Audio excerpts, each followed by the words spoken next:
안녕하세요. 우리가 지난번 동영상에서 20단원에서 배웠던 내용에 대해서 복습을 해보았습니다. 이제 그래서 우리가 이번 동영상에서는 새롭게 21단원을 공부를 하도록 하겠습니다. 이제 그런데 우리가 시간이 많이 남지가 않아서 그래서 우리가 21단원 전체를 다루지는 못하고 이제 21단원 중에서 이제 가장 중요한 내용이라고 할 수 있는 21.4번 내용만 우리가 21단원에서는 살펴보도록 하겠습니다.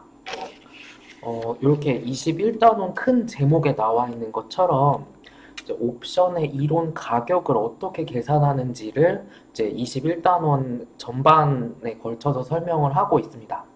이제 그래서 옵션의 이론 가격을 계산을 해보는 방법이 몇 가지가 있는데 우리는 그 중에서 가장 이제 좀 쉽기도 하고 이제 가장 직관적이기도 한 이제 블랙쇼울즈 옵션 프라이싱 모델에 대해서 공부를 해 보도록 하겠습니다.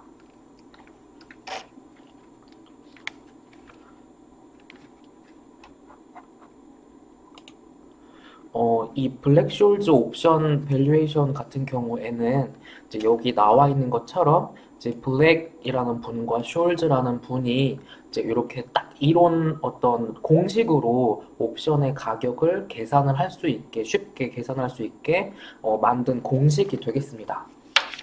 이제 그래서 이제 21단원에 나와 있는 다른 이제 방법을 이용해서 옵션의 가격을 계산하는 것도 이제 당연히 가능한데 이제 여기 나와 있는 이제 공식을 이용한 방법의 경우에는 이제 아무래도 좀 편리한 점이 있다 보니까 이제 그 학문적인 가치를 인정받아서 지금으로부터 한 5, 6년 정도 전에 노벨 경제학상을 수상을 한 이론이 되겠습니다. 여기 강의 노트 18페이지에 나와 있는 모습을 여기 공식을 보면 이제 요 공식이 콜옵션의 이론 가격을 계산하는 공식입니다. 이게 처음 보면 이게 뭐가 이렇게 무슨 노테이션이 많아라고 이제 생각을 하실 수가 있는데 이제 여기 나와 있는 노테이션 중에 우리가 못 본 것 아니면 모르는 것은 하나도 없습니다.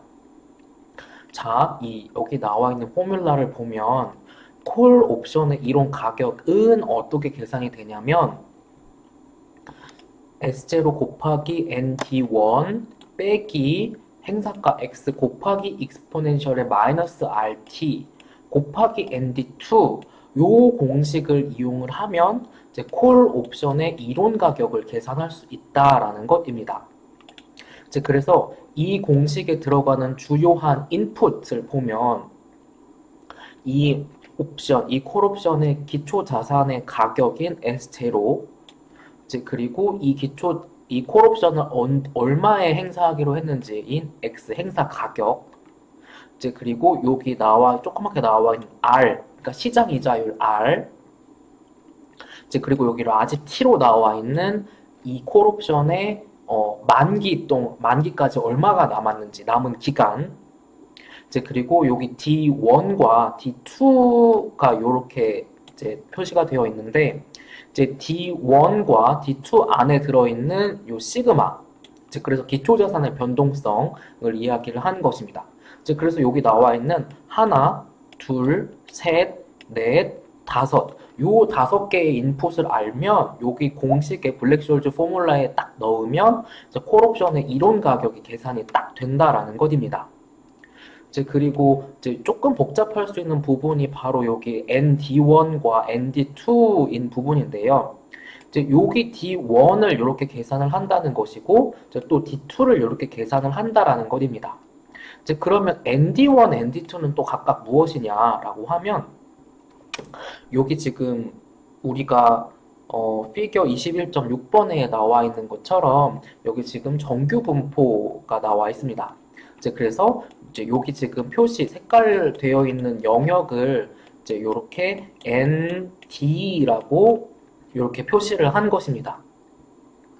이제 그래서 이 표시가 된 전체 영역이 뭐 지금 한 0.6몇 아니면 7몇 정도 되겠죠. 왜 그러냐면 이제 요거 전체가 1인데 이제 우선 0.5는 넘은 상황이고 이제 그렇다고 1은 안 된 상황이니까 이제 그래서 여기에다가 ND1, ND2 값을 넣어가지고 이제 요 콜옵션 값을 계산을 할 수가 있겠습니다.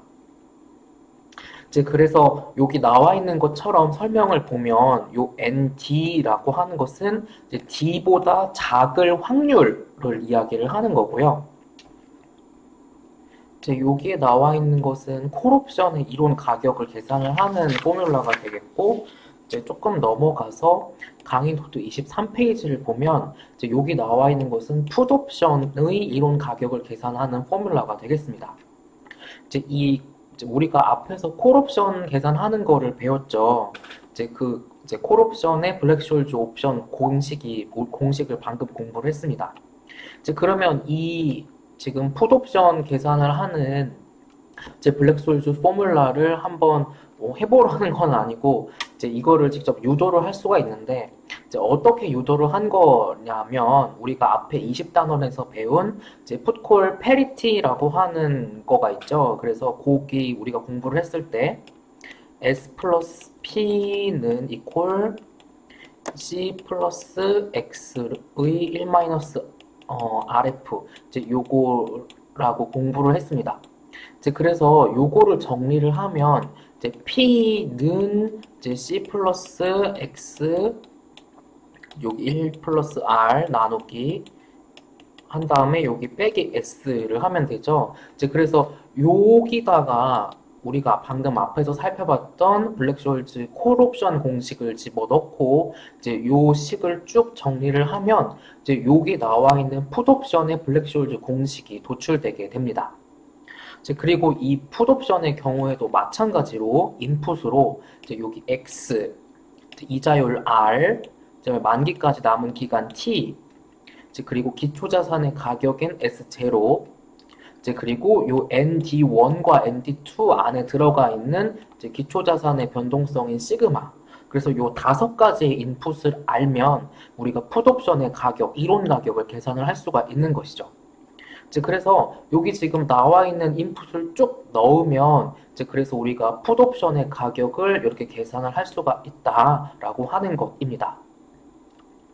이제 그래서 우리가 요렇게 21.4번 부분에서는 이제 다른 부분도 중요하긴 하지만 이제 그래도 이 옵션의 가격을 이렇게 공식으로서 계산을 쉽게 할 수 있게 해준다는 점에서 이제 굉장히 편리한 공식이라고 할 수가 있겠습니다.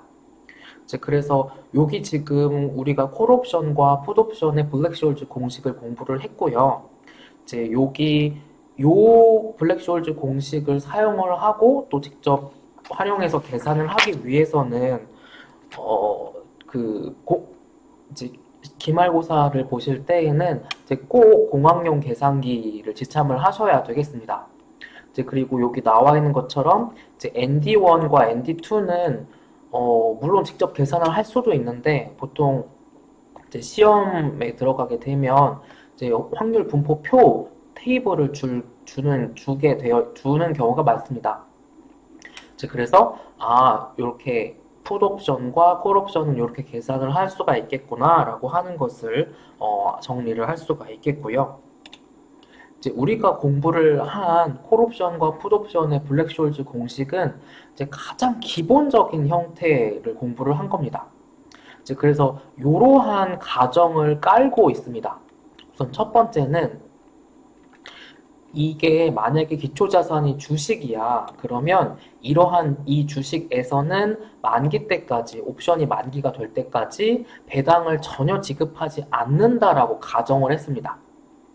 이제 그리고 두 번째 가정은 이제 이자율인 인터레스트, 그리고 그 변동성, 기초자산의 변동성이 이제 일정하다라고 하는 가정을 사용을 했습니다. 이제 그리고 세 번째로는 이제 요런 어떤 기초자산 가격의 급격한 뭐 점프, 그러니까 뭐 갑자기 어떤 경제적인 이슈가 발생을 한다든지, 이제 그 회사와 관련한 어떤 뭐 충격적인 소식이 들린다든지 할 때는 이게 주식 가격이 진짜 이산적으로 이렇게 뚝뚝 끊길 수가 있는데, 이제 그런 거가 없이 주식 가격은, 기초자산 가격은 컨티뉴어스 하다라고 가정을 했습니다. 이제 그래서 이러한 가정 하에서 우리가 콜옵션과 풋옵션의 가격을 이론 가격을 계산을 해볼 수 있다라고 하는 것입니다. 이제 그래서 우리가 이번 동영상에서는 우리가 시간이 많이 남아있지 않아서 짧게 이렇게 블랙쇼일즈 옵션 공식에서 이제 콜옵션과 풋옵션 계산하는 방법, 가격을 계산하는 방법에 대해서 살펴보았습니다. 이제 우리가 수업 시간에 이렇게 살펴본 부분에 대해서만 이제 마찬가지로 기말고사에서도 이제 문제로 나오게 되니까 이제 우리가 지금 다루지 않은 부분은 이제 우선은 우리가 시험 기간에는 따로 공부를 하실 필요는 없고 이제 나중에 파생 금융 상품에 대해서 이제 조금 더 공부를 하는 과목을 더 듣게 되시면 이제 그때 추가적으로 공부를 하실 수가 있겠습니다. 네, 그래서 우리가 요번 동영상은 이렇게 짧게 블랙쇼일즈를 이용해서 콜옵션, 풋옵션의 가격 계산하는 방법에 대해서 공부를 하는 것을 마치도록 하겠습니다.